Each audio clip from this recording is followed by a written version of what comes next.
Hey guys, I wanted to give you a little bit of an outline about how I use this download of mine in lessons. So it's called Easy Chord Progressions to Inspire Creativity, and the reason I've put this together is that if you're teaching, which you hopefully are, a program where you're introducing chords quite early on, if students are learning chords, that's great, but if they're not actually putting them into some kind of musical context, it's not all that interesting. So that's why I've given you these. You can kind of go two ways once you've taught students about chords. You can either get them to play pop songs which use chords, and I've got my download, 10 top pop songs for piano students. So things like playing Hey Jude. These are all quite easy because it's quite repetitive, and the chords are, in the key of C, they're all well-known chords. So that could be something that you could choose to do. If you didn't want to do that and you just wanted to explore chords as a progression and chord sounds and things, then this is where these ideas come in. So I'm just going to play through the first one for you now, and it sounds like this.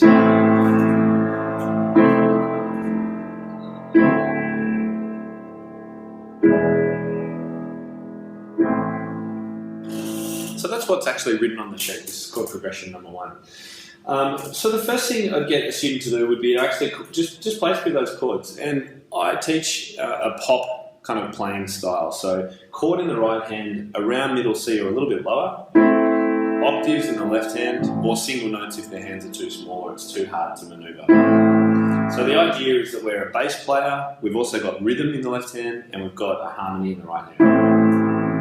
Now the next thing I'd say is that without some kind of rhythm or sense of pulse, chord progressions aren't all that interesting. So I would then play it and repeat the right.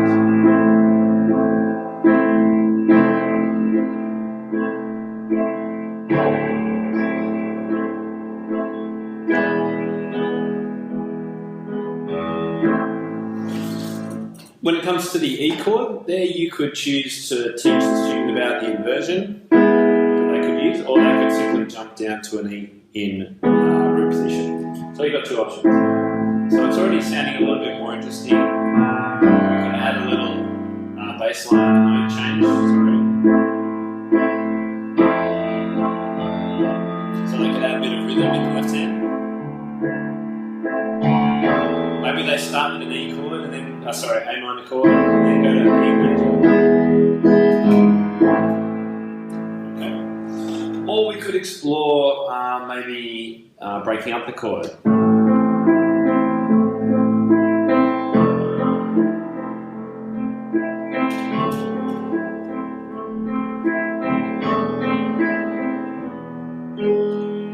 Or something like that. So that's the kind of thing I would do with that first chord progression. It's pretty simple. So just experiment with just different ways of playing it. Now, while your student is doing that, I would recommend improvising and then swapping roles. So this one's a nice, easy one.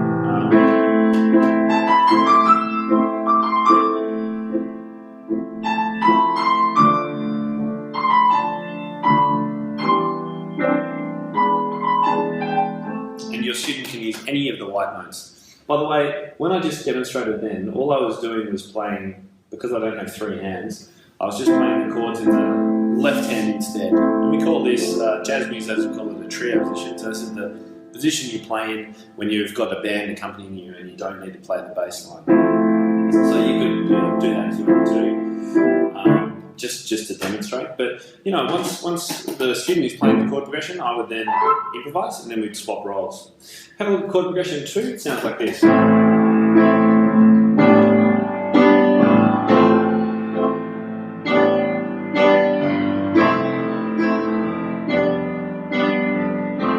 So always giving rhythm to things. It's so important.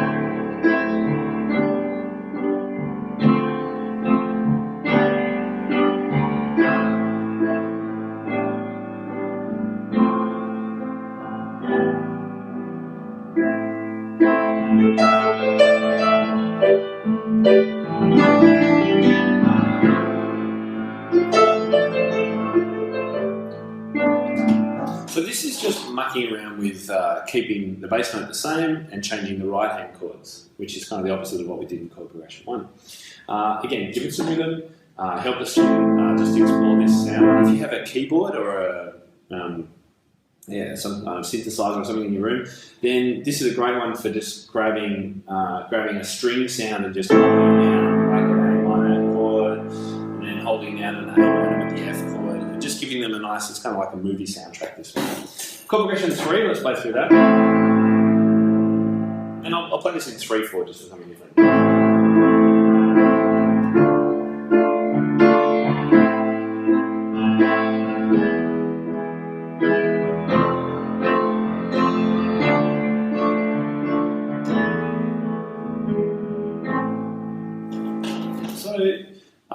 This one's a little bit more simple. It's a great one for discussion about dominance, tonic dominant relationships, and also raised sevenths. So let me talk about that. So this one moves from A to D minor, which is the dominant, so tonic. Sorry, that's to the subdominant, isn't it? Subdominant, tonic, dominant. And the question would be, in the key of A minor, why are we using an E major chord and not an E minor chord? The reason, of course, is that the G sharp in the middle of an E chord is raised by the raised seventh in A minor. So that could be something we can talk about. And then it moves to F, a little bit unexpected, D minor. On the E chord, I love using a suspension.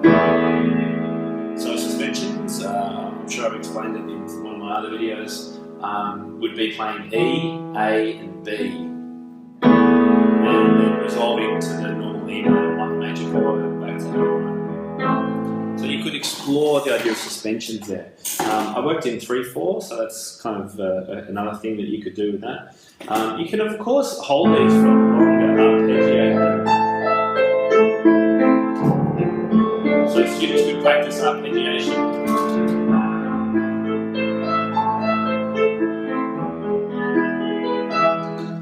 You could practice playing not just triads in the right hand, but 4-note chords in the right hand. So the triad plus octave.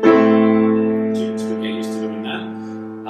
You could explore in this one, you could explore inversions. So instead of moving from A minor root position to D minor root position, we could move from here to using the second inversion of D minor and the first inversion of E major. So there's a few things I'll do with that. Chord progression 4.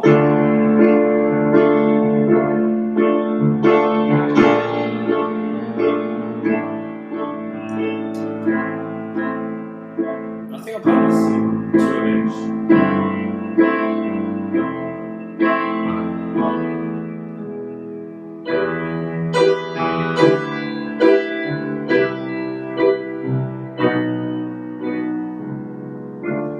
Really, this is just exploring the idea of descending bass lines, which is so common in music. You know, hit the roll, jazz, you know, come back, no more. Oh, okay, I'm playing it.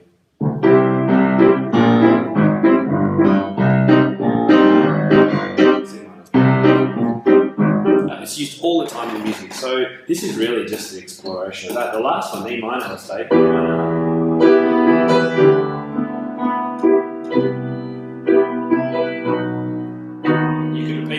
Students could try.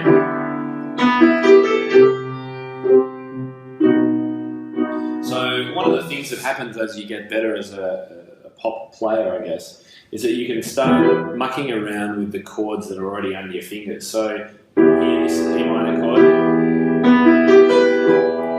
There's a little arpeggiation that we can easily do.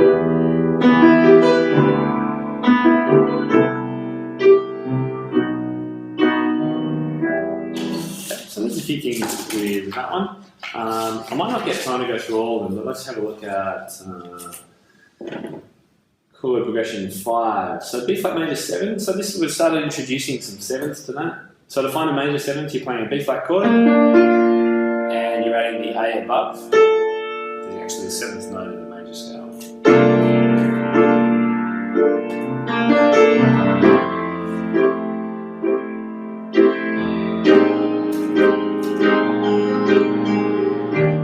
So this is jazz.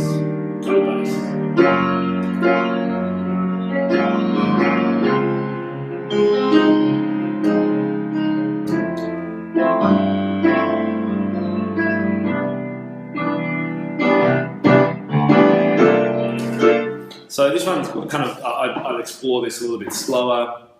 And it's really, for this one, it's about getting your fingers around the difference between major sevenths and normal or minor sevenths in the case of this one. Chord progression 6.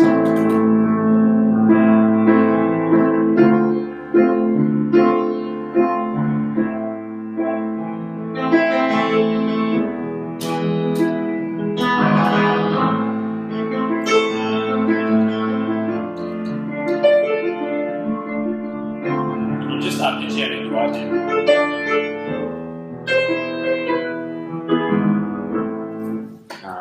That's very similar to one of the earlier ones. Chord progression 7.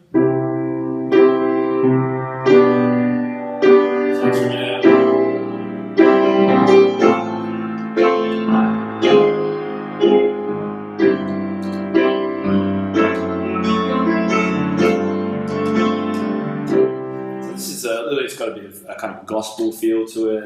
It starts a little bit like piano, but it goes away from that. I think this one is one of my favourites just because of the richness of the sounds. So just explore it as a playing piece. You can talk about this second chord is a G with a B in the left hand. We could call that a G in first inversion.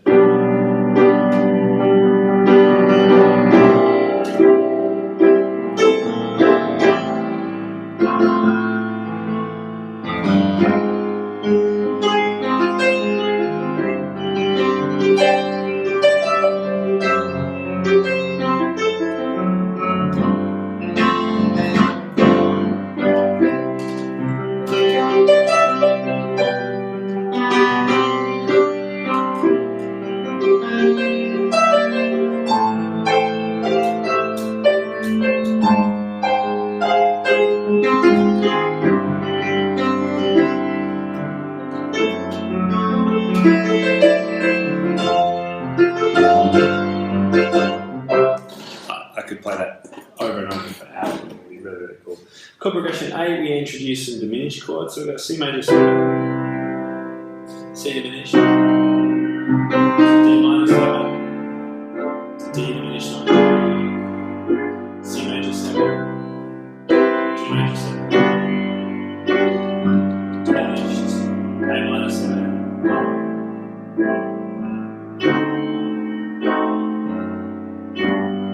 So that's really an exploratory kind of look at some more jazz-based progressions, but it could be a good way for you to introduce the diminished chord, which is a minor chord with a flattened fifth note, and the use of slash chords too. I should have said too, don't take for granted the fact that in chord progression 1, students are going to need to know what slash chord actually is, so you're going to need to explain that to them. So there you go, quick little summary of how I use some of the ideas in my chord progression download. Hope you enjoyed it. If you enjoyed today's video, then make sure you check out some of these related videos that are here.